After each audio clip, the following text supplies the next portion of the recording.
मातरम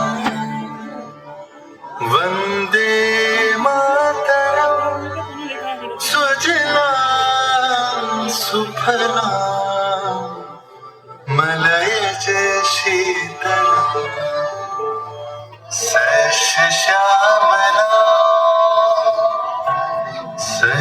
श्यामलाम मातरम वंदे मातरम।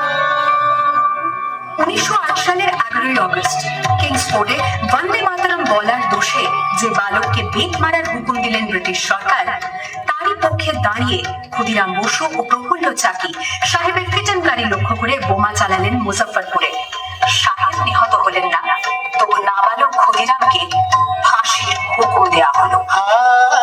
জননী কুলহ তুলে পক্ষে শান্তনু বাস দেহ তুলে চোখে কাঁদেছে তব চরণ তলে ত্রিংশতি কোটি নরনারী।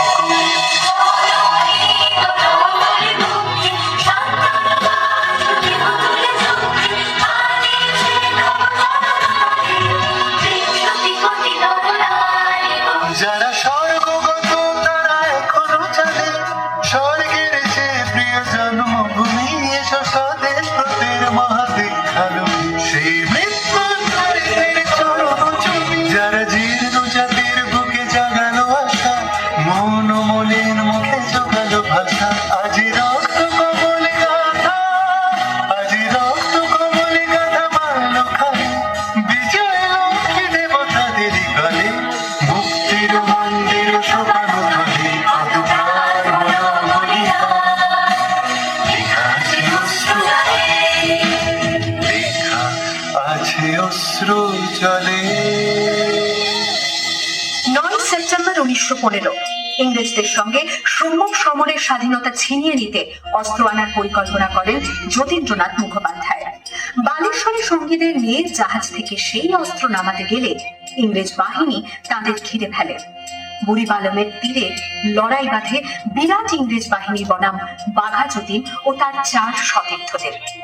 এককালে শুধু ভোজালি হাতে যিনি বাঘ মেরেছিলেন, সেই বীর সেদিন লুটিয়ে পড়লেন।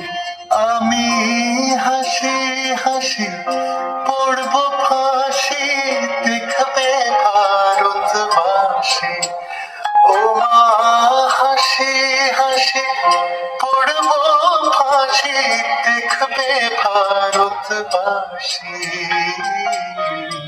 একবার বিদায় দে মা ঘুরে আসি।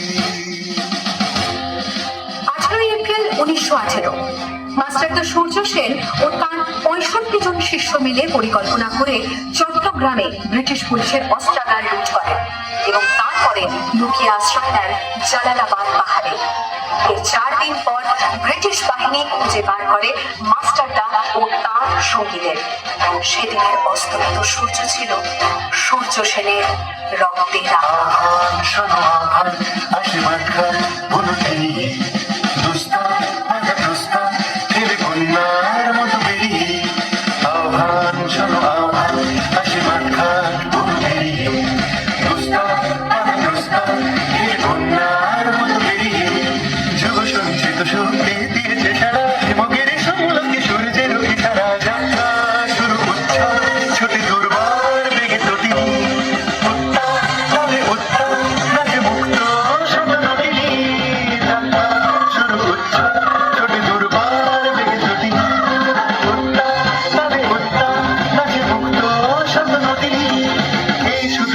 যে নবপ্রাণে জেগেছে রণসাজে সেজেছে অধিকার অর্জনে শুধু সুপ্ত যে নবপ্রাণে জেগেছে রণসাজে সেজেছে